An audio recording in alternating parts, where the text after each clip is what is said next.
Start na tayo sa ating trabaho. Ito yung gagawin ko. Naka-coupling tayo. Yan yung dimension nya. Yan yung torque tolerance nya. Ito yung assembly nya.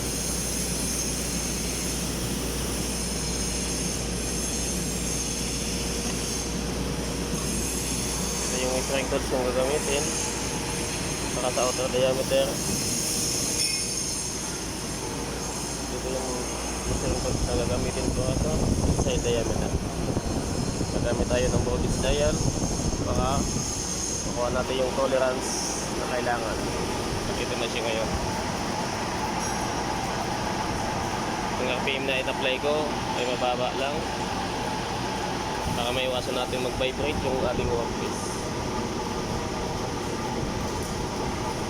Kasi ang materialis natin na ginagawa ay malaki.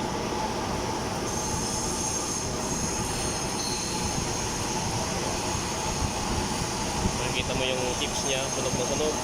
Mabagal pa yan, matakbo na yan. Kaya gumagamit tayo ng insert tips